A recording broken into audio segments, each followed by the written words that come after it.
au-dessus de tout. Il domine tout. Il règne sur tout. Je pense que quelqu'un devait faire mieux encore pour l'acclamer très très très fort. Dans le ciel, sur la terre, sous la terre et partout, en tout temps, en tout lieu, il n'y a pas quelqu'un qui est égal à lui. La gloire est à lui. Il ne la force même pas. Il ne cherche même pas des gens. Il est adoré, glorifié, loué d'éternité en éternité. À cause de la magnificence de sa présence. Alléluia, veuillez reprendre vos places. Que Dieu vous bénisse. Vous ne trouverez jamais quelqu'un qui mérite la gloire comme lui. Qui a la magnificence d'éternité en éternité. Nous bénissons le Seigneur pour notre programme. Et nous sommes en train de continuer dans ce programme de 40 jours. Et nous savons que chaque jour, Dieu réserve quelque chose de bien, de nouveau pour nous. J'avais commencé à développer un sujet la fois passée en disant que tu es le choix de Dieu pour rayonner sa gloire dans ce monde. Et cela est vrai. Et ça restera vrai. C'est comme ça, tel il est au ciel, tel est tu es sur la terre. Dans ce monde. Et le premier exposé, j'ai démontré la réalité que nous sommes dans un monde où il y a ceux qui appartiennent à Dieu et ceux qui ne lui appartiennent pas. Et ceux qui lui appartiennent peuvent rayonner sa gloire. Quel que soit le temps, ils finiront par rayonner sa gloire. Parce que nous évoluons dans la logique de la sémence et de la moisson. Donc il y a un temps où nous sommes placés quelque part, mais à un temps où nous allons porter du fruit parce que nous sommes en train de progresser. Aujourd'hui, je vais avancer avec la deuxième réalité. Toujours dans le même sujet, que tu es le choix de Dieu pour rayonner sa gloire dans ce monde. Et si tu n'as pas changé de décision, tu resteras toujours ce choix-là. Parce que tu ne t'es pas choisi toi-même, mais il y a un Dieu qui t'a choisi. Il y a un Dieu qui t'a préparé. Il y a des choses que tu dois réaliser qu'il a préparées pour toi. Que le monde le veuille ou pas, là où Dieu fait un choix, sa souveraineté se manifeste. Et je suis certain que dans ta vie, les signes de sa souveraineté vont se manifester. Des choses qui n'ont rien à voir avec ta famille biologique, mais le plan que Dieu dans le ciel a préparé pour ta vie. Nous allons reprendre la lecture dans 1 Jean chapitre 4. 1 Jean chapitre 4, à partir du premier verset jusqu'au 6e, la première portion que nous allons lire avant d'entrer dans les autres aspects de la parole de Dieu. 1 Jean chapitre 4, verset 1 à 6 nous dit ceci. Mais attention, mes chers amis, ne vous fiez pas à n'importe quel esprit. Mettez les esprits à l'épreuve pour voir s'ils viennent de Dieu, car bien des prophètes de mensonges se sont répandus à travers le monde. Voici comment savoir s'il s'agit de l'Esprit de Dieu. Tout esprit qui reconnaît que c'est pleinement humain que Jésus est venu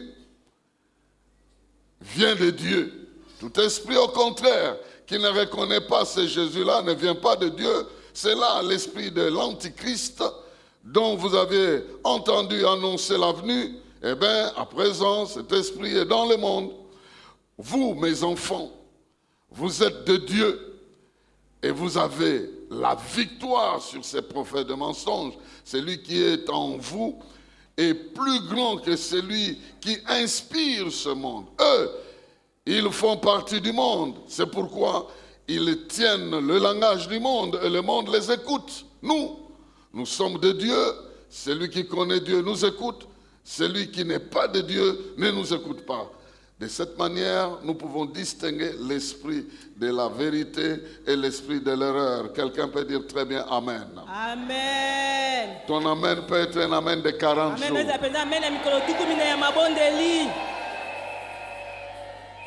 Nous avions parlé de la première réalité l'autre dimanche. Que nous vivons dans un monde où il y a deux types de citoyens. Nous parlons de la deuxième réalité aujourd'hui. C'est que Christ est le modèle de Dieu dans le monde. Christ a été introduit dans le monde comme le modèle venant de Dieu. Et nous allons exploiter cela aujourd'hui pour nous rendre compte que finalement Christ qui a été introduit dans le monde comme le modèle parfait venant de Dieu, il n'est pas resté le seul. Il s'est reproduit. Il n'est pas resté le seul unique modèle. Il s'est reproduit et moi je suis en face de plusieurs reproductions de ce Christ en face de moi ici, qui sont en train de m'écouter. Ils sont devenus les modèles de Dieu dans le monde à partir de Christ lui-même. Bien-aimés dans le Seigneur, la Bible nous apprend que dans ce monde perdu depuis qu'Adam avait péché contre Dieu, Dieu n'a pas laissé le monde comme ça. Il a introduit un modèle parfait dans le monde. Le modèle de quoi?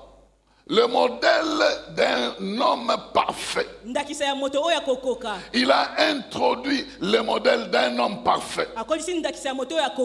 Cet homme parfait était en même temps Dieu.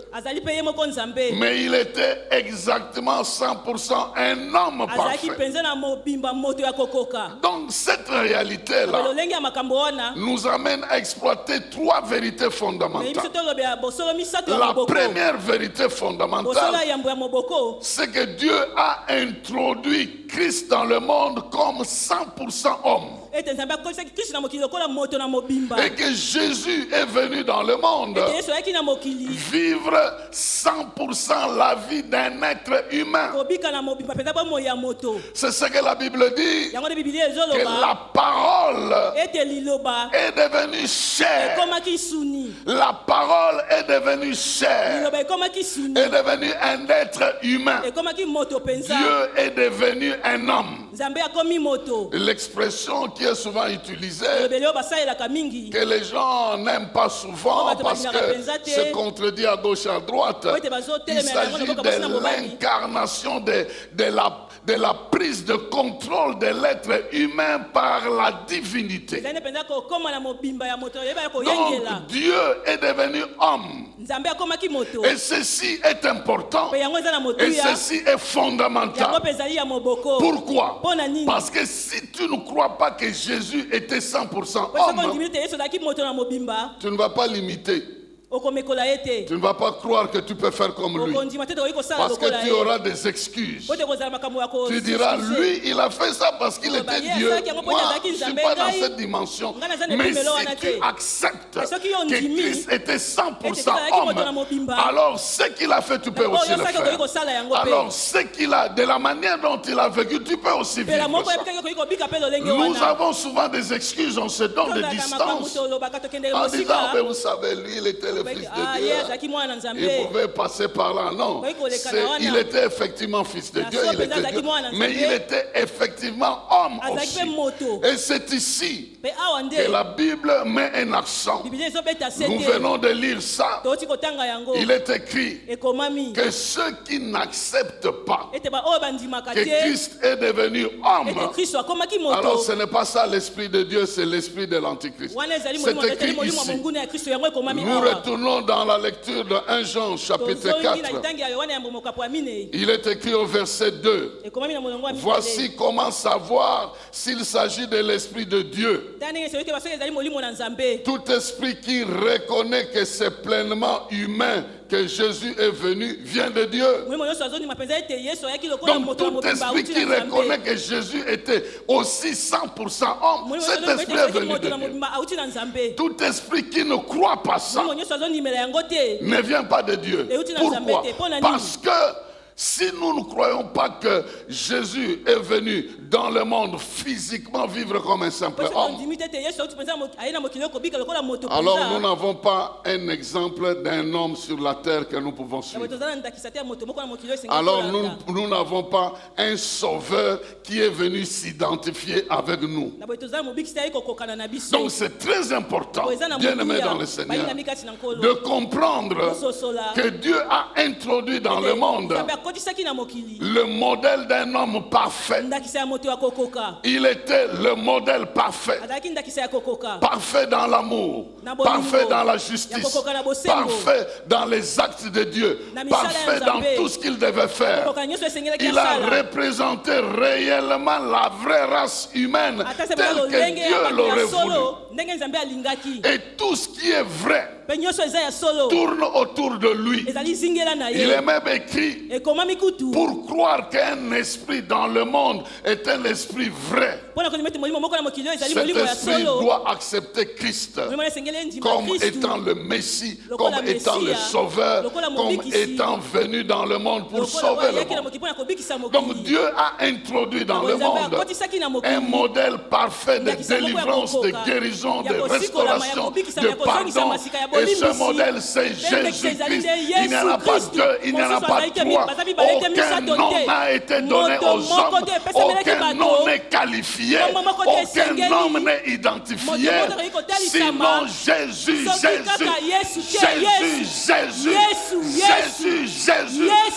lui le seul qui est identifié. C'est lui. C'est par rapport à lui.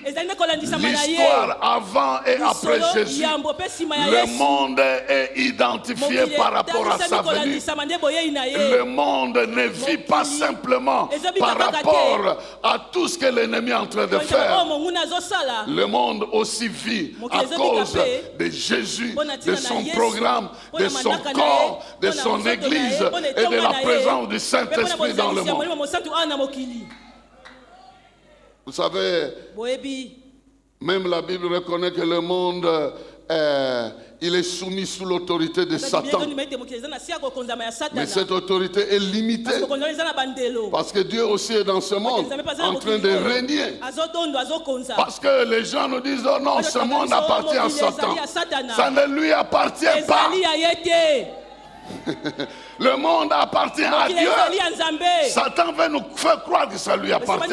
Ça ne lui appartient pas. Parce que nous le chassons partout où nous le trouvons. Il n'est pas le propriétaire des êtres humains. On le trouve là, on le chasse. Il n'est pas le dominateur de tous les coins. Parce qu'il sait, si on lui résiste, il doit fuir. Résister au diable et il fuira. Pourquoi on ne dit pas qu'il va s'écarter? Pourquoi on ne dit pas qu'il va s'écarter? On dit qu'il va fuir. Pourquoi? Parce que quand tu lui résistes, les diables vont venir te rejoindre pour lui dire tu vas m'en abattre. Donc ils vont le chasser plus loin. Quand toi tu te mets debout pour lui résister, Dieu va te donner le renfort. Et moi je te dis déjà, le temps est arrivé pour que tu comprennes. Tel il était dans le monde, tel toi aussi tu es. Il a chassé le diable, tu le chasseras. Le diable l'a sollicité, il l'a chassé. Toi aussi tu le chasseras. Partout où tu le trouveras. Il viendra au travers de l'inimitié, de la haine, de la jalousie. Mais tu marcheras sur les serpents, les scorpions et toute la puissance du diable. Rien ne pourra te nuire. Quelqu'un peut dire 3 fois Amen. Amen, Amen, Amen. Bien-aimé dans le Seigneur, la première réalité, c'est que Dieu a introduit un modèle parfait dans le monde. Et ce modèle-là est Jésus-Christ. Il a vécu, il a vaincu, il a gagné, il a accompli sa mission. Voilà pourquoi il est écrit que ceux qui lui appartiennent sont dans la victoire. Ceux qui lui appartiennent sont dans la victoire. Pourquoi? Il est écrit que celui qui est en nous est plus grand que celui qui est dans le monde. Ce passage veut dire, dans le monde, il y a des gens qui s'inspirent du pouvoir du monde, mais il y en a de ceux qui sont sous l'autorité de Christ. Ils s'affrontent sur le terrain. Mais ceux qui appartiennent à Christ ont la victoire parce que lui a gagné, parce que lui a vaincu. Je suis en train de parler à quelqu'un qui a déjà vaincu. Même si les circonstances montrent que tu es en train de lutter quelque part, la finalité de ta lutte n'est pas ta honte, n'est pas ta défaite. La finalité de ta lutte est une démonstration que tu appartiens au plus fort. Il est écrit, petits enfants, je vous écris. Ici le verset 6. Nous sommes de Dieu. Celui qui nous connaît et qui connaît Dieu nous écoute. Et celui qui ne connaît pas Dieu ne nous écoute pas. Mais le verset 4 avait déjà précisé. Vous, mes enfants, vous appartenez à Dieu. Et vous avez la victoire. Vous en avez. Même sans avoir combattu, vous détenez la victoire. Maintenant, quand on va vous provoquer, vous allez montrer que la victoire est de votre côté. Parce que vous possédez la victoire par le fait que le modèle de la victoire vit en vous et vit avec vous. Tel il a vaincu, tel aussi vous allez vaincre. Hier, c'est Christ qui était introduit dans le monde. Il a démontré qu'il était venu de Dieu. Aujourd'hui, c'est toi qui es introduit dans le monde. Et comme Christ a vaincu, toi aussi tu vas vaincre. Donc il est écrit que le Christ qui a vaincu n'est pas resté le seul vainqueur. Il s'est multiplié. Il a donné le pouvoir à ceux qui croient en lui pour devenir enfants de Dieu. Donc parce que tu es devenu enfant de Dieu, le pouvoir de Christ devient aussi ton pouvoir. La vie qu'il a menée devient aussi ta vie. L'autorité qu'il possède devient aussi ton autorité. Si j'étais à ta place, j'allais comprendre que le temps est arrivé pour comprendre que moi aussi, quelle que soit ma vie passée, je suis considéré comme un modèle dans ce siècle présent, modèle de réussite, modèle de victoire, modèle de progrès. Je réussirai, je progresserai, j'aurai la victoire parce que je n'ai pas de choix. Dieu a voulu que je vive en cette époque pour montrer non seulement à ma famille, non seulement dans ce monde, qu'il continue à avoir des modèles de succès. Le départ de Jésus n'a pas amené le succès au ciel. Le départ de Jésus a multiplié le succès sur la terre. Parce qu'il est comme l'original qui a été mis dans la photocopieuse de la mort. Et par sa résurrection, non, je ne sais pas si vous comprenez. Il est l'original qui a été mis dans la photocopieuse de la tombe. Et à partir de là, ceux qui croient en lui, ceux qui témoignent sa mort, sortent de la mort. Et Dieu prend l'original, il l'amène au ciel. Et des copies conformes circulent sur la terre pour authentifier qu'il vit et règne. Et quelqu'un qui m'entend est une copie authentique avec le cachet du Saint-Esprit. Tu circules dans toute la légalité et réclamer tes droits et t'imposer là où Dieu veut que tu t'imposes. Qu'il en soit ainsi. Qu'il en soit ainsi. C'est une vérité fondamentale. On peut te refuser tout. On ne peut pas te refuser cette vérité-là. Il est mort pour toi. Il est ressuscité pour toi. Il a fait de toi une copie conforme. La Bible dit que nous sommes sortis de lui. Ceux qui croient en lui sont devenus enfants de Dieu. Ils ne sont nés de la chair ni de la volonté. Ils sont nés de Dieu. Et Dieu nous a envoyé le Saint-Esprit comme un cachet pour dire que nous lui appartenons désormais et qu'on l'on t'aime ou qu'on n'aime pas. Ceux qui ont la possibilité de te voir en esprit, en réalité ils te craignent parce qu'ils savent que spirituellement tu n'as rien à voir avec la forme physique ici. C'est comme ça que la forme physique de Jésus n'avait rien à voir avec l'autorité qu'il avait. Il pouvait dormir dans une barque, il pouvait avoir faim, il pouvait passer 40 jours dans le désert. Ça ne changeait rien de son identité, de son autorité. Dieu peut permettre que tu passes du temps dans le désert, il peut permettre que tu dormes dans une barque, mais cela ne change en rien l'autorité qu'il t'a donnée. Tôt ou tard, tu vas manifester là où tu en auras besoin. Et je proclame déjà qu'il en soit ainsi. Dans le nom de Jésus. Quand vous entendez que l'ennemi s'élève davantage contre vous, cela veut dire que Dieu aussi apprête une grande victoire pour vous. C'est pourquoi il ne faut pas craindre les tendances de l'ennemi. Quand il s'élève, c'est que Dieu a déjà précédé les manœuvres de l'ennemi. Qu'il en soit ainsi. Et parce que tu acceptes, il en sera ainsi. Et il en restera ainsi. Vous n'avez jamais entendu parler des extraits dans la Bible. Il y a des extraits dans la Bible.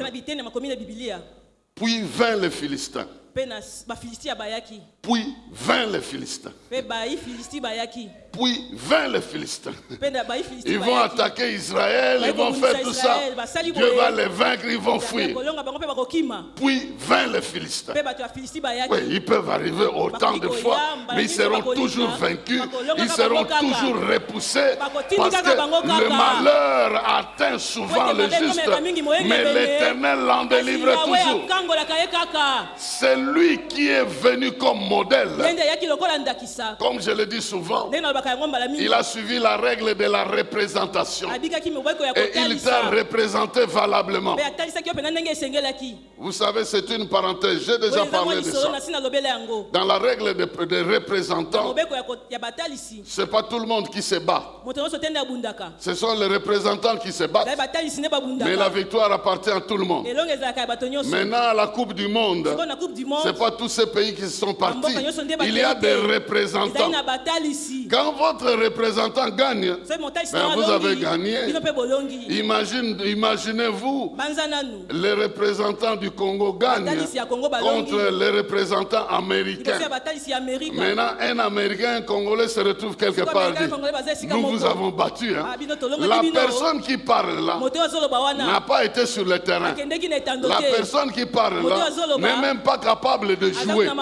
Mais son représentant a été sur le terrain et il a gagné. Je ne sais pas si vous comprenez ça. Jésus nous a représentés valablement. Il a vaincu le diable et le diable ne peut rien dire parce que nous l'avons vaincu. Ah, tu n'as pas compris cette affaire-là. Tu n'avais pas besoin de monter à la croix. Tu n'avais pas besoin d'être crucifié. Lui a pris ta place. Et puis toi, tu es derrière là, sa victoire. Et tu regardes le diable, un être créé parfaitement élevé au-dessus de tout. Tout puissant avec, donc comme une première créature où Dieu a investi de sa divinité. Quel pouvoir, quelle puissance. Il y a quelqu'un qui donnait un témoignage. Le premier jour qu'il a vu le diable, il était impressionné. Il voulait le pouvoir de devenir musicien. Et il l'a vu en train de jouer à la fois les instruments, de chanter lui-même. Il joue les instruments, il chante les voix de tout le monde, comme des 1000 personnes, lui-même. Il était très impressionné. Alors pendant que je parlais avec lui, il dit, tu as déjà vu ça? J'ai dit, c'est une créature. Je lui ai dit, c'est une créature. C'est lui qui l'a créé comme ça et plus grand. Parce que je ne peux pas me limiter à admirer une créature. Il n'est pas comme ça de lui-même. Quelqu'un l'a fait. Et celui qui l'a fait, il doit être comment celui qui l'a fait. Ne vous laissez pas impressionner par les créatures.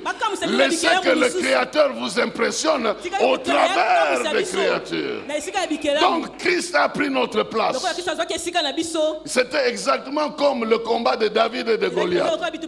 Goliath avait dit, si moi je vous vainc, tous les Philistins sont vainqueurs. Mais si David me vainc, alors tous les Juifs sont vainqueurs. C'est comme ça quand Goliath est tombé, tous les Philistins ont fui. Parce que leur représentant est tombé. Et moi je veux dire, les Juifs n'avaient pas le choix, ni les Philistins. Ils sont nés Juifs, ils sont nés Philistins. Mais nous avons le choix. Le combat a déjà eu lieu. Nous connaissons qui a vaincu. Et nous avons la liberté de choisir celui qui a déjà gagné. Oh, je ne sais pas.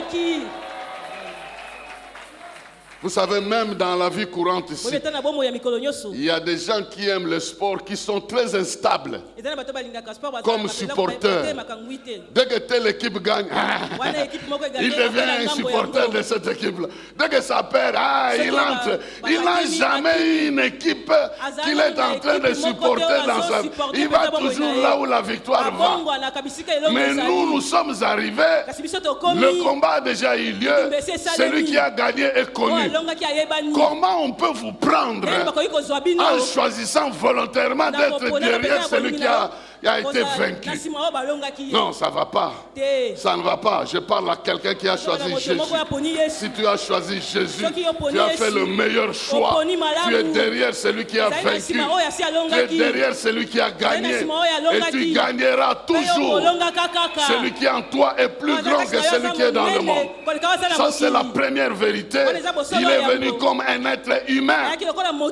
Et nous aussi, étant des êtres humains, nous recevons la vie qu'il a amené, la victoire qu'il a amené, l'autorité qu'il a amené en communion avec lui.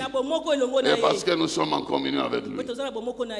Et quel que soit le temps ou les circonstances, la puissance de Dieu va toujours nous accompagner. La deuxième vérité derrière le fait qu'il soit venu, il est venu pour nous révéler Retenez ce terme-là.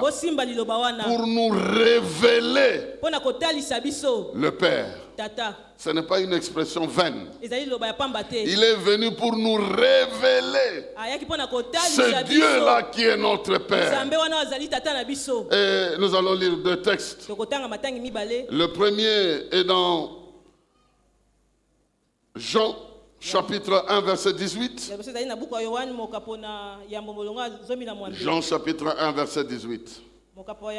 Il est écrit ceci. Personne n'a jamais vu Dieu. Le Fils unique qui est dans le sein du Père est celui qui l'a fait connaître. Personne n'a jamais vu Dieu.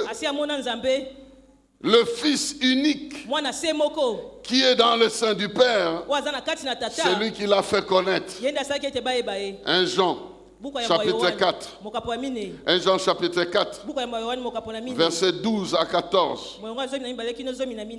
Je considère aussi que vous êtes dans la haute faculté, donc vous devez étudier des choses qui doivent vous aider à comprendre des notions christologico, tout ça. 1 Jean chapitre 4, verset 12 à 14. Il est dit ceci. Personne n'a jamais vu Dieu. Même texte. Si nous aimons les uns les autres, Dieu demeure en nous et son amour est parfait en nous. Nous connaissons que nous demeurons en lui et qu'il demeure en nous en ce qu'il nous a donné son esprit. Et nous avons vu et nous attestons que le Père a envoyé le Fils comme sauveur du monde. Quelqu'un peut dire Amen, très bien. Donc ce Fils-là qui est venu dans le monde est venu nous révéler le vrai caractère de Dieu. Et vous ne trouverez pas sur la planète deux personnes qui ont démontré ça. Il est venu révéler d'abord ce que Dieu est, ce qu'il est capable de faire, ce qu'il a l'intention de faire. C'est lui qui est venu révéler cela. Il est venu révéler aux hommes qu'au ciel vous avez un Père qui vous aime, un Père qui vous pardonne, un Père qui vous guérit, un Père qui prépare un avenir pour vous. Il est venu révéler le Père dans notre vie. Et cette révélation-là veut dire faire sortir quelque chose qui était caché. Mettre en nu quelque chose qui était caché.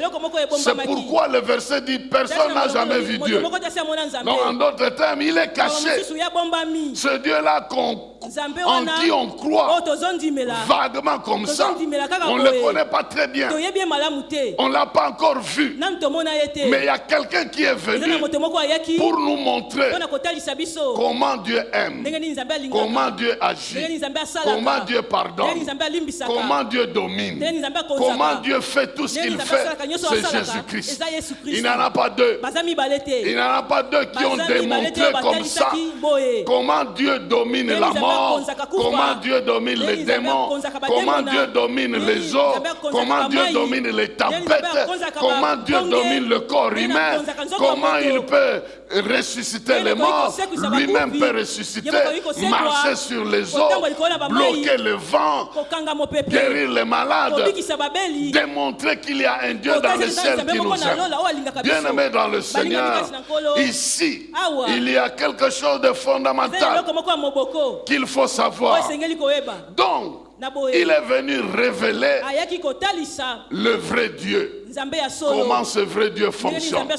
Et la Bible dit que lui-même, en lui, habitait toute la plénitude de la divinité.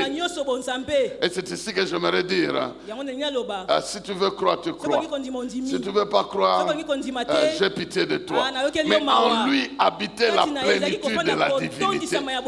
Et toi, tu as part. Tu es en union avec lui.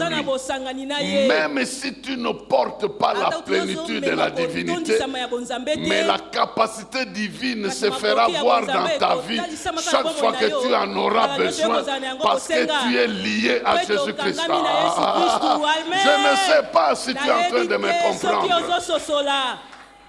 Tu n'as pas besoin que la plénitude de toute la divinité habite en toi et tu deviennes un Dieu capable. Non. Tu es uni à Dieu. Et chaque fois que tu as besoin d'une puissance qui dépasse la vie humaine, tu as le droit à cela. Si tu as besoin de la guérison, elle viendra. Lorsque tu auras besoin de la résurrection, elle viendra. Si tu as besoin de la délivrance, elle viendra. Si tu as besoin d'exercer l'autorité, tu pourras le faire. Tout ce que tu peux vouloir faire, tu seras en mesure de le faire parce que tu es uni à la source qui possède toutes choses. Il est venu et il a accompli la volonté du Père. Il est retourné auprès du Père et il a reçu la promesse que tous ceux qui croiraient en lui recevraient l'Esprit qui agit en lui quand lui aussi était sur la terre. Voilà pourquoi, bien-aimés dans le Seigneur, nous qui croyons en Jésus, nous avons reçu son Esprit de la même manière qu'il a révélé le Père, de la même manière qu'il a révélé l'amour du Père, de la même manière qu'il a révélé l'autorité du Père. Dieu aussi s'attend que tu fasses ça. De la même manière. De la même manière. C'est pourquoi il est dit, nous savons que nous lui appartenons, la manière dont nous nous aimons les uns les autres. Parce que la première chose que Jésus est venu démontrer, c'est l'amour de Dieu. Car Dieu a tant aimé le monde qu'il a donné son Fils, afin que nous comprenions que ce monde appartient à Dieu, que le diable est méchant, que la méchanceté du diable ne peut pas annuler la bonté de Dieu envers moi. La méchanceté du diable, je peux goûter ça au travers des hommes, au travers des personnes, au travers des événements.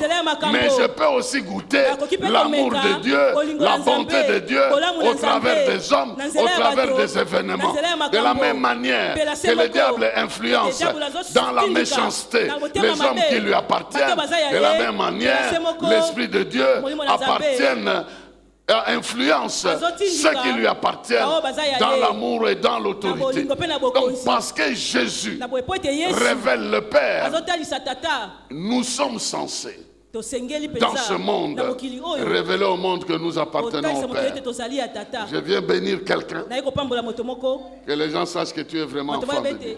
Il faut que les gens sachent que tu appartiens à Dieu. De la même manière que les gens ont douté de Jésus. Mais à un moment donné, ils se disaient non, quelqu'un de normal ne peut pas faire ça. Les œuvres qu'il est en train de faire, ça montre qu'il appartient au Père. Et Jésus disait, les œuvres que je fais, c'est mon Père qui me fait faire. Et tel il est, tel aussi nous sommes. Je suis venu proclamer dans la vie de quelqu'un un quota de choses qui vont démontrer que vous appartenez à votre Père. Il y a des choses que vous avez faites dans le passé qui démontraient que vous ne lui appartenez pas. Mais maintenant là, il y a des choses que l'Esprit de Dieu va vous faire parce que ce sont les œuvres du Père qui est dans le ciel. Il est venu nous révéler que le Père a un programme éternel pour nous, que le Père nous a déjà aimés, que le Père nous a donné son Fils, que le Père a prévu tout pour nous, que chaque jour nous pouvons l'appeler, que ta volonté soit faite, que ton nom soit glorifié, sanctifié, reconnu dans nos vies, que nous t'appartenons. Cela est possible et je le déclare dans le nom de Jésus. Il y a des œuvres que l'Esprit te poussera à faire pour démontrer que tu qui lui appartient. Tu vas désenvoûter ta famille. Tu vas bénir ta famille. Tu vas t'élever avec l'autorité de Dieu, de sorte que tu ouvres la porte de la bénédiction à toute ta famille. Là où il n'y avait pas le salut, il y aura le salut. Là où il y avait la maladie, il y aura la guérison. Là où il y avait la malédiction, il y aura la bénédiction. Parce que tu deviens la porte pour démontrer que toi, tu n'appartiens pas seulement au papa biologique, pas seulement au papa biologique, mais au papa spirituel, le Dieu qui est dans le ciel. Le biologique peut disparaître, mais le spirituel ne disparaîtra jamais. Le biologique peut devenir un problème, mais le spirituel ne deviendra jamais un problème. Le biologique peut faire de faux, mais le spirituel ne fera jamais de faux. Il est un secours qui ne manque jamais dans la détresse. Maintenant que tu m'entends, tu es en train de comprendre qu'il va te bénir, qu'il va intervenir, qu'il va agir, qu'il va te faire faire des actions pour que les gens comprennent. Et tu pourras dire comme Jésus, si vous ne voulez pas croire en moi, parce que j'ai grandi à ma tête ici, mais croyez au moins à ces choses que je suis en train de faire, parce que ça ne vient pas de ma tête, ça vient du ciel, du Père de lumière, en qui il n'y a ni ombre de variation ni changement, mais de qui procède tout don parfait et toute grâce excellente. Qu'il en soit ainsi. Qu'il en soit ainsi. Que tu sois auteur d'une grâce excellente et que tu commences à démontrer que tu appartiens à ce Père-là. Il ne s'agit pas de slogans.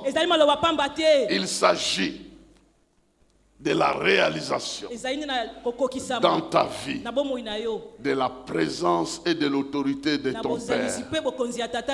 Tu as un Père qui est dans les cieux. Il est glorieux.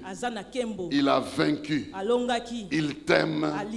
Et là où il manifeste son amour, les choses doivent changer.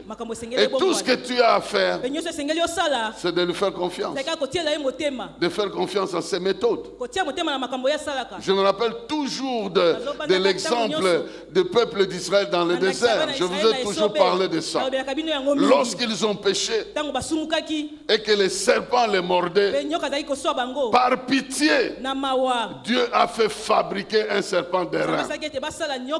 La présence de ce serpent d'airain était un signe que Dieu ne voulait plus que les gens puissent mourir. Il comprenait que les gens sont faibles. Ils peuvent pécher, mais dans son amour, il empêche que la mort puisse intervenir là où il aime son peuple. Et quiconque ne voulait pas mourir n'avait qu'à regarder ce serpent-là. Et Jésus a utilisé cette image pour dire de la même manière que les serpents continuaient à mordre, mais il y en a de ceux qui ont échappé à la morsure du serpent. Dieu m'a envoyé, quiconque croit en moi ne périra pas, mais il possédera la vie. Voilà pourquoi je déclare que s'il y avait les œuvres de la mort qui se sont manifestées dans ton corps, qui se sont manifestées dans ta vie, tes projets ne progressent pas, parce qu'aucun mort ne peut faire un projet. Ton corps ne change pas, parce qu'il n'y a aucun mort qui peut avoir son corps changé. Mais Dieu t'a donné la vie pour que tout ce que tu imagines devienne réel. Pour que l'objet de tes prières devienne la réalité dans ta vie. Donc retenez, bien-aimés dans le Seigneur, que parce qu'il est venu dans le monde, il est le modèle. Et tu peux être exactement comme il était et faire ce qu'il avait fait. Et parce qu'il nous a révélé le Père, il est temps qu'on arrête de révéler d'où nous sommes venus, quelle est notre tribu, quelle est notre tradition. Bien, nous devons être fiers de nos origines humaines, mais la Bible dit que ces choses qui étaient comme des gains pour moi, je les ai considérées comme une perte à cause de l'excellence de la connaissance de Jésus-Christ. Et je vis selon le modèle de Jésus. Et parce que Jésus vient révéler le Père dans ta vie, Dieu a préparé qu'on le découvre au travers de toi. Qu'on voit de quoi il est capable. Et je suis certain que toi qui me comprends, tu sauras que comme je suis le fils de mon père, donc je suis aussi capable de faire ça. De ne pas imaginer ta vie en dehors de ton père. On nous avait dit la fois passée que père veut dire origine, la source, d'où nous tirons ce que nous sommes. Et si nous sommes ce que nous sommes, nous le sommes à partir de lui. Et ce qu'il est domine le monde. Voilà pourquoi nous sommes attachés à une source. L'on ne te vaincra jamais. Mets dans la tête que personne ne peut t'effacer avec sa propre volonté. Non, tu es protégé, tu es gardé, tu es là pour montrer qu'il y a un Dieu qui existe, qui a voulu que tu existes et qui veut que les gens le connaissent au travers de toi. J'aligne déjà tous les problèmes que tu as. Les uns et les autres vont démontrer que tu as un Dieu qui a vaincu ces problèmes-là. Que ce soit la santé, que ce soit l'argent, que ce soit des relations, que ce soit tous ces problèmes alignés dans ta vie, les uns après les autres démontreront que tu as un Père dans le ciel qui est capable de te faire passer d'un problème à un problème, de victoire en victoire. La troisième vérité, pour que nous puissions conclure, c'est la vérité que nous appelons la loi de la contemplation. Dieu nous a apporté la possibilité de communiquer ce qu'il est au travers de l'acte de contemplation. De réfléchir en observant ce qu'il est capable de faire. Parce qu'il est la vie et que nous sommes dans le domaine spirituel. Lorsque nous réfléchissons, nous exerçons notre intelligence, notre imagination. Les choses que nous imaginons deviennent des réalités dans notre vie. Ceci est très important. C'est très très important. J'aimerais qu'on lise un verset avant de terminer. Il est écrit ceci. Jean chapitre 1. Versets 14 à 18. Ici, je ne vais pas tellement enseigner, mais je vais bénir quelqu'un avec toutes ces vérités de la parole de Dieu. Il est écrit, Jean chapitre 1, versets 14 à 18. Et la parole a été faite chair, et elle a habité parmi nous, pleine de grâce et de vérité. Et nous avons contemplé sa gloire, une gloire comme la gloire du Fils unique venu du Père. Jean lui a rendu témoignage et s'est écrié, c'est celui dont j'ai dit, celui qui vient après moi m'a précédé car il était avant moi. Et nous avons tous reçu de sa plénitude et grâce pour grâce. Car la loi a été donnée par Moïse, la grâce et la vérité sont venues par Jésus-Christ. Personne n'a jamais vu Dieu. Le Fils unique qui était dans le sein du Père est celui qui l'a fait connaître. Tu dis encore Amen, très bien. Amen. Ici, nous sommes devant une réalité spirituelle et j'aimerais que tu comprennes ça. Et si tu comprends cette logique-là, tu vas aussi comprendre comment Dieu peut te transférer le pouvoir qu'il a.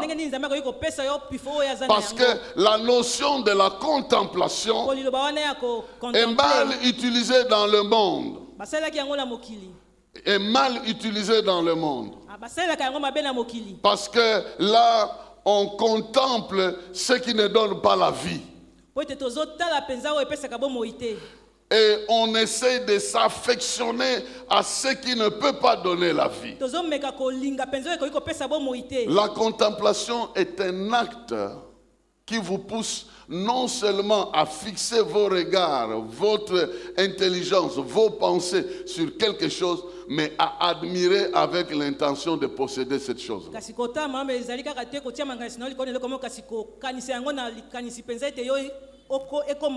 Hein? Bon, je vais donner un exemple, mais de mauvais côté. Jésus a dit ceci. Si quelqu'un regarde une femme, donc c'est le même verbe qu'il utilise, il contemple une femme avec l'intention d'avoir cette femme-là, d'avoir une relation intime avec cette femme, cette personne a déjà commis le péché devant Dieu. Maintenant, vous voyez, il n'y a aucun acte physique. Rien. Il n'y a rien de physique. Mais devant Dieu, le péché est présent. Vous êtes d'accord avec moi, n'est-ce pas? Devant Dieu, le péché est présent, mais l'acte physique n'a pas encore été posé. Donc, ce qui arrive, c'est que quand c'est déjà présent devant Dieu, ça finira par devenir réel devant les hommes. Est-ce que vous êtes en train de me comprendre? Donc ce que tu as déjà conçu dans tes pensées, dès que l'occasion va se présenter, eh ben, tu vas simplement passer à l'acte parce que spirituellement, tu as déjà. Si cela est vrai pour le péché, cela aussi est vrai pour la bénédiction. Vrai. C'est la même règle. La Bible dit quand tu pries, tu regardes la chose pour laquelle tu pries. Tu crois que Dieu te l'a donné, eh bien, tu as déjà cette chose-là. Exactement comme on peut être devant le péché. On a péché et Dieu considère que nous sommes adultères sans avoir physiquement posé l'acte. De la même manière, tu peux être possesseur de cette chose et que physiquement ce n'est pas encore arrivé. C'est pourquoi la Bible dit, crois que tu l'as reçu et physiquement tu verras cette chose devenir une réalité dans ta vie. Et moi je suis venu bénir quelqu'un déjà ici. Parce que ici tu vas recevoir cette chose-là. 4 bénédictions que tu dois recevoir maintenant. Et tu dois déjà saisir ça. Parce que ça deviendra une réalité dans ta vie. La première chose, c'est que quand tu contemples la gloire de Jésus, tu vas la vivre dans ta vie. Tu contempleras la gloire de Jésus. Jésus a tout vaincu. Jésus est rentrez dans la gloire auprès du Père. Et je bénis la vie de quelqu'un ici. De la même manière que Jésus a été glorifié dans le ciel, il sera glorifié sur la terre au travers de ta vie. Au travers de ta vie, ce n'est pas la honte, c'est l'espérance de la gloire. En Jésus-Christ, Christ en toi, ce n'est pas l'espérance de la honte, ce n'est pas la honte qui t'attend, ce n'est pas la défaite qui t'attend. C'est la victoire qui t'attend. C'est la gloire qui t'attend. Je bénis ta vie. Le temps de la page de la honte est tournée dans le nom de Jésus. La page de la honte est tournée au nom de Jésus. Au nom de Jésus, ta vie est attachée à la gloire. Il va se glorifier dans les faiblesses comme dans la force, dans ce qui t'arrive comme dans ce qui ne t'arrive pas. Sa gloire va se manifester. Ça sera lui qui va tirer la gloire parce que tu alignes tes désirs vers les choses qui le glorifient. Fais de l'Éternel tes délices et il te donnera ce que ton cœur désire. Parce que tu veux voir sa gloire dans ta vie. Tu contemples comment Jésus a vaincu le monde. Devant un malade, il déclare la guérison. Devant la tempête, il l'arrête. Quelle autorité, quel pouvoir.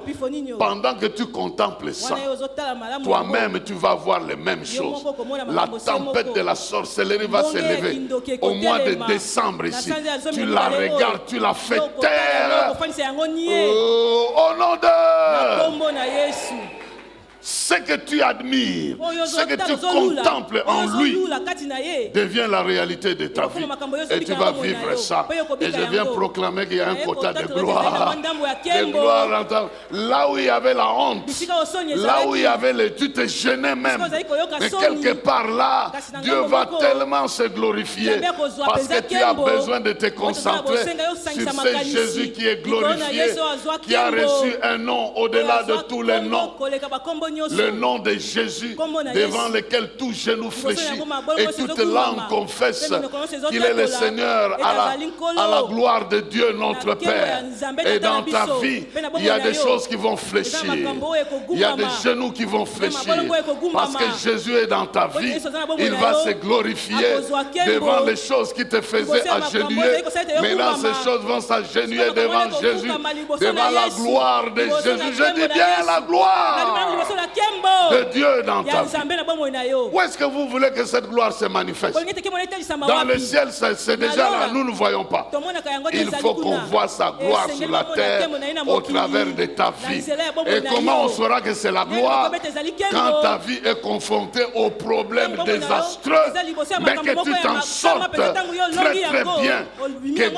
Que Dieu se glorifie dans ta vie. Que Dieu se glorifie dans ta vie. Chaque épreuve va provoquer la gloire de Dieu. Tu dois te mettre dans la tête que l'épreuve que j'ai ici, ça ne sera pas pour ma honte. Ça sera pour la gloire de Dieu. Et si tu saisis ça, Dieu saura que tu as déjà ça. Pourquoi il doit toujours nous attraper dans les péchés? Il faut qu'il nous attrape aussi dans les bonnes choses. Depuis que tu as vu une tenue dans ce magasin-là, tu ne dors plus. Tu dois tout faire, ramasser l'argent, réunir tout pour aller avoir ça. Si tu peux t'exercer comme ça pour un bien matériel, Dieu sait que quand tu l'adores, tu l'honores, il va t'honorer. Et quand tu sais qu'il peut te donner cette chose-là, tu as déjà cette chose-là. Et je suis venu t'informer que tu as déjà cette chose. Que la gloire de Dieu t'accompagne. Que la gloire de Dieu se manifeste dans ta vie. J'aimerais te dire qu'il y a des gens qui vont acclamer Dieu à partir de ce qui va t'arriver. Amen. Tu ne m'as pas compris, hein? Il y a des gens qui vont acclamer Dieu à partir de ce qui va t'arriver. Ils vont regarder ce qui t'arrive et dire non. Ça, c'est Dieu qui peut faire ça. Les gens ont regardé Jésus. Mais n'est-ce pas le fils du charpentier? D'ailleurs, si on suit très bien, ce n'est pas vraiment son fils. Hein? On ne sait pas clairement d'où il est venu. Mais lorsqu'on regarde les œuvres, on dit non, ça c'est Dieu. Et puis les foules étaient toujours divisées, les uns pour les autres contre. Ne t'occupe pas des gens qui se seront contre. Occupe-toi de Dieu qui va se glorifier dans ta vie. En rapport avec la contemplation, l'Esprit de Dieu m'a convaincu que tu contemples sa plénitude, tu reçois grâce sur grâce sur grâce. Lorsque tu contemples la plénitude de Christ, il est pleinement Dieu, il est pleinement homme, il est pleinement puissant, il est pleinement vainqueur. Tout ce qu'il fait est plein, il est plein de la divinité. Et moi, en communion avec lui, la Bible dit, si tu contemples, nous avons contemplé sa gloire et nous avons reçu de sa plénitude. Comment on a reçu ça? Grâce sur grâce. Lui, il est plein, mais il nous fait grâce sur grâce. J'ai un problème pour être guéri. Il me donne la grâce de guérir. J'ai un problème pour réussir dans mon test, je ne sais pas moi, d'admission. Il me donne la grâce de réussir. Lui, il est plein du pouvoir. Mais il me fait grâce sur grâce parce que je dépends de sa plénitude. S'il n'était pas plein du pouvoir, il y a des choses quand je lui demande, il dit non, ça je ne saurais pas faire pour toi. Ça je ne saurais pas faire. C'est comme un médecin spécialiste qui est plein de prescriptions. Quand tu dis j'ai mal de tête, ah non, ça il faut prendre ça. Et maintenant je sens les douleurs, ah ça il faut prendre ça.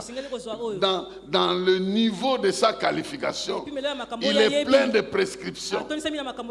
Il peut te donner tous les produits qu'il faut dans tous les aspects. Mais quand tu dépasses son niveau, il dira non, ça il faut aller voir un spécialiste, un dentiste, je ne saurais pas t'aider. Mais Dieu, il est plein de pouvoir. Il ne t'enverra jamais ce qui est. Chaque fois que tu dépends de lui, il utilisera les secteurs dans lesquels tu as un problème pour te faire grâce. Et je prie que tu comprennes que la grâce qu'il t'a faite n'était pas la dernière. La grâce qu'il t'a faite la fois passée n'était pas la dernière. La grâce qu'il te fait maintenant n'est pas la dernière. Il peut te faire grâce sur grâce.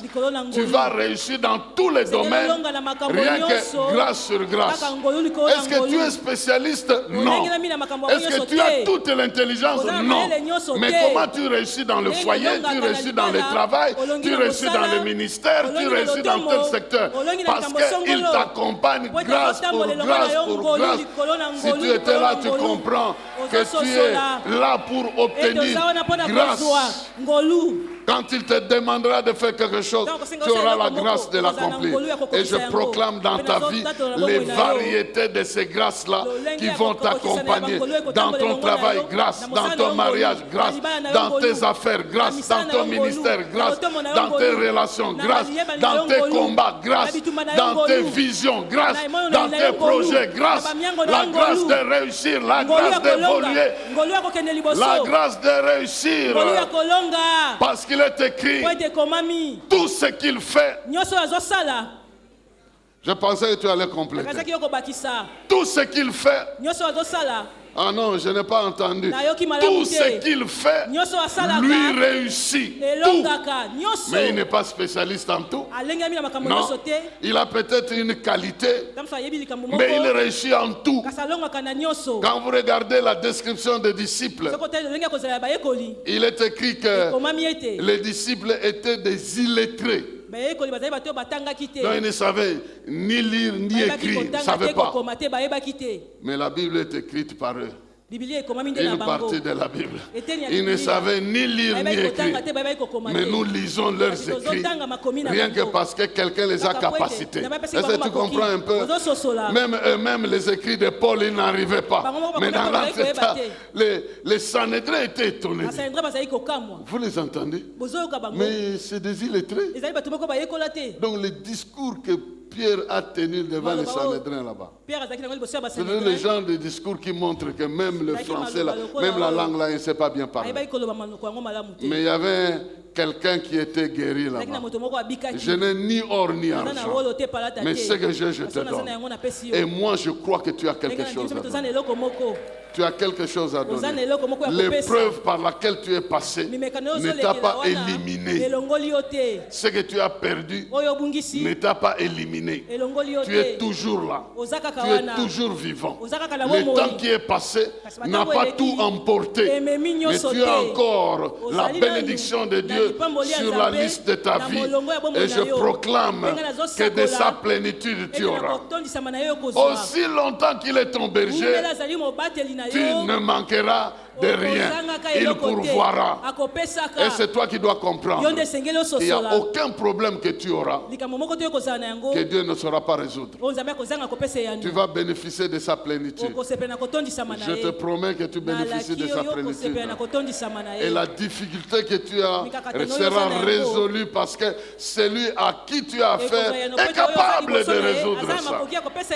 C'est nous qui les limitons dans notre vie. Je lui avais déjà demandé ça.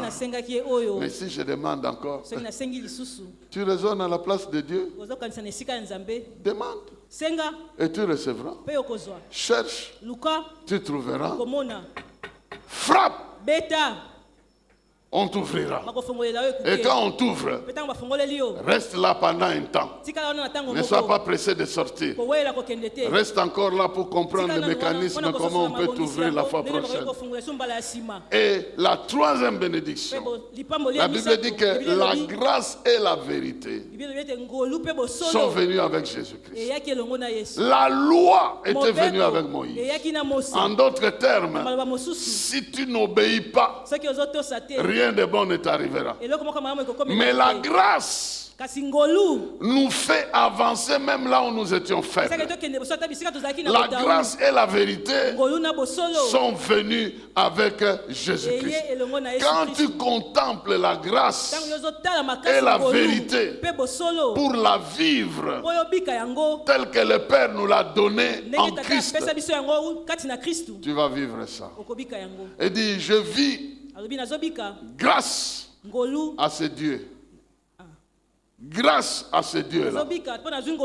À cause de la grâce, je vivrai. Ce n'est pas des slogans quand on dit comment ça se passe, c'est dit grâce à Dieu, je suis là. Ce n'est pas des slogans. Ce n'est pas des slogans.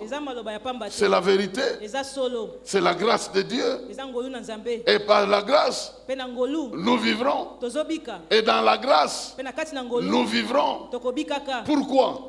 Parce que ta santé, l'espérance de ta vie ne te donne pas 20 ans, 50 ans de vie. Mais grâce à Dieu, tu vivras. Écoutez-moi très bien. Ici, il y a la bénédiction de la vie qui vient de la part de Dieu. Tu contemples Christ.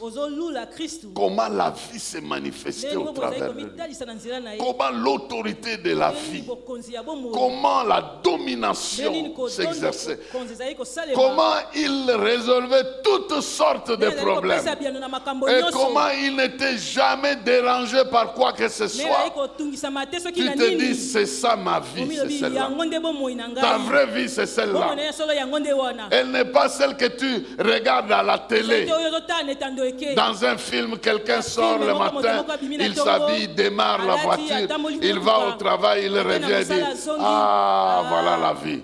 Elle est en Jésus. Et je suis venu la proclamer. Que parce que tu le contemples, il te donne la vie. Il te donne la santé. Il te donne la joie. Il te donne la paix.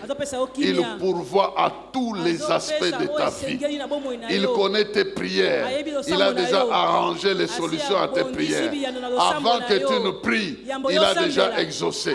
Avant que tu ne termines, il va déjà mettre en action ce que tu as demandé. Pourquoi? Parce qu'il est ton Dieu. Pourquoi? Parce qu'il est le modèle que Dieu a placé sur la terre.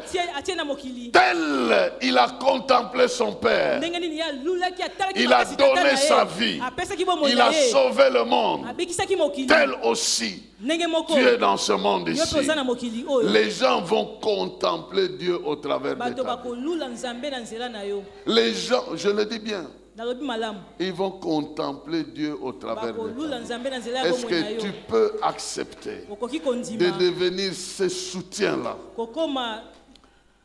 Que tu sois le soutien de la contemplation de Dieu. Nous n'allons pas lire ça, mais c'est par là que nous terminons. Dieu promet dans Ésaïe 22, verset 22 et le suivant, que je vais faire de toi comme un clou sur lequel la gloire de la maison sera suspendue. Quand vous entrez dans une maison, C'est tous des gens qui ont été avec des autorités. Tu vas voir une photo où il salue l'autorité. En grand. Derrière ce portrait-là, il y a un clou. Un clou qui soutient ça. Et Dieu dit que toi, il va te placer comme ce clou-là. Tu seras le portrait de ce que... Il va t'utiliser comme ce clou-là. Je pense qu'il faut lire ça avant de terminer. Je sens que l'Esprit veut fixer quelqu'un là-dessus. Il veut fixer quelqu'un. Ésaïe chapitre 22. Ésaïe chapitre 22. Dieu veut te fixer maintenant pour que sa gloire se manifeste dans ta vie. Pour que sa gloire se manifeste dans ta vie. Il veut te fixer. Et je sais qu'il va te fixer. Et je sais qu'il est en train de te fixer. Verset 22. Ésaïe 22. Je mettrai sur son épaule la clé de la maison de David. Il ouvrira et nul ne fermera.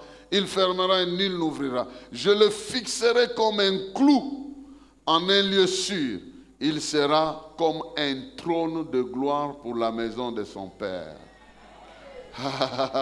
La maison de ton Père qui est dans les cieux, tu seras comme un trône de gloire. Toute la gloire de la maison de son Père sera attachée à ça. Que Dieu t'utilise, qu'il te fixe pour démontrer que tu n'es pas n'importe qui et que tu ne portes pas n'importe quoi. Que quand les gens te voient, ils voient qu'en toi, il y a un grand poids de bénédiction que Dieu a posé dans ta vie. Qu'il en soit ainsi. Aujourd'hui encore, Dieu fixe un nouveau jour. Si tu crois, accepte. Et cette parole deviendra une réalité. Tu es le rayonnement de la gloire de Dieu sur terre. Il a envoyé un modèle, Jésus-Christ. Et aujourd'hui, c'est toi le modèle. Et parce que tu es le modèle, les gens doivent voir les œuvres du Père au travers de toi. Les gens doivent admirer le Père au travers de toi. Dis-toi à partir de maintenant, je ne veux pas qu'on trouve autre chose que la gloire de mon Père dans ma propre vie. Tu devais prendre un engagement comme ça. Aujourd'hui, n'importe quoi devient populaire. N'importe quoi. Dans les médias. On attrape un enfant en train de pleurer en route, il devient populaire. Lui-même ne sait pas qu'il est devenu populaire. Il n'a aucune idée. Mais si les médias peuvent vous rendre populaire comme ça, vous croyez que Dieu ne parle pas de vous? Demandez à Job. Il avait des problèmes sur la terre, mais au ciel il était vanté. Est-ce que tu connais mon serviteur Job? On viendra parce que Dieu parle de toi. Parce que Christ intercède pour toi. Et le Saint-Esprit t'a été envoyé. On va découvrir que tu as un Père qui n'est pas resté au ciel, mais qui manifeste sa gloire dans ta vie sur la terre. Il l'a démontré au travers de Jésus hier, et aujourd'hui ça sera ton tour. Est-ce que tu peux te tenir debout et commencer à dire c'est mon tour? Je remercie le Seigneur de m'avoir choisi d'être comme Jésus. Hier, c'était lui qui a démontré que le Père est un Père d'amour, que le Père est un Père glorieux, que le Père avait toute la solution. Aujourd'hui, c'est au travers de ma vie que les gens vont voir ça. Ils vont voir que Dieu parle. Ils vont voir que Dieu agit. Ils vont voir que Dieu résout le problème. Fais de moi un instrument de ta gloire. Serait la prière de quelqu'un ici. Fais de sorte que ceux qui ne te connaissent pas te connaissent au travers de ma vie. Fais de sorte que ceux qui ne t'ont jamais vu te voient à l'œuvre, ne fût-ce qu'au travers de ma vie. Fais de sorte que ceux qui n'ont jamais été aimés, qui n'ont jamais goûté au vrai amour, à un vrai soutien, à une aide, puissent la trouver au travers de ma vie. Il y a des gens, avant d'aider, ils doivent exiger autre chose. Mais moi, j'aimerais aider sans rien exiger. Oh, combien de ces orphelines ne savent pas terminer les études parce qu'il y a un papa sérieux qui doit les aider, les oblige autre chose. Ils continuent à faire le deuil de leur propre père, parce que ceux que Dieu les envoie obligent autre chose à la place. Combien de gens veulent connaître le vrai amour au travers de notre vie? C'est Dieu qui est mon chef, mais le chef qu'il m'a établi ici me fait voir de toutes les couleurs. J'aimerais être ce chef-là, au travers duquel même les subalternes apprennent l'amour de Dieu et l'autorité de Dieu. Je veux être ce canal. Est-ce que tu veux offrir ta vie comme un instrument afin que Dieu l'utilise, afin que Dieu l'exploite? Il dit, me voici Seigneur, là où les gens ont besoin de te connaître, là où les gens ont besoin de te voir, là où les gens ont besoin de connaître que tu guéris, que tu délivres, que tu bénis. Me voici, utilise-moi. Je suis à ta disposition. Prie, prie, prie, prie, prie. Et l'onction de Dieu va reposer sur toi pendant que tu es en train de faire cette prière. Pendant que tu es en train de faire cette prière, l'onction de Dieu va se saisir de toi. C'est une façon de consacrer sa vie à Dieu. Parce que la Bible dit, n'imitez pas le monde. N'imitez pas le monde. Mais livrez vos vies comme des sacrifices saints et agréables. Ne suivez pas le monde, ni les choses qui sont dans le monde, mais offrez vos vies comme des sacrifices saints, agréables à Dieu. Commence à te positionner pour être agréable à Dieu, agréable à Dieu. Que toute ta vie soit entre ses mains. Qu'il utilise ton langage, qu'il utilise ta personne, qu'il s'incarne réellement en toi. Qu'il fasse habiter totalement son esprit dans ta vie. Que le Saint-Esprit ait le contrôle de tous les paramètres de ta vie. Qu'il commande tes allées et venues. Qu'il commande tes désirs. Qu'il commande tes prières. Qu'il commande tous les aspects de ta vie. Qu'il contrôle les aspects de ta vie. Père Tout-Puissant, je t'invoque au nom de Jésus-Christ afin que tu multiplies tes faveurs dans la vie de tes enfants. Nous voulons qu'il y ait plus de ceux qui sont comme Christ sur le terrain, sur le terrain, sur le terrain, dans les avenues, dans les maisons, dans les quartiers, dans les entreprises, partout, Seigneur, que ceux qui t'appartiennent soient capables de rayonner ton amour, ta puissance et ton autorité, que nous puissions repousser l'ennemi depuis notre propre vie jusque dans notre entourage. Oh, que nous puissions obtenir de ta plénitude, grâce sur grâce, au nom de Jésus-Christ, grâce sur grâce. Ainsi tu es béni, au nom de Jésus. Amen. Amen.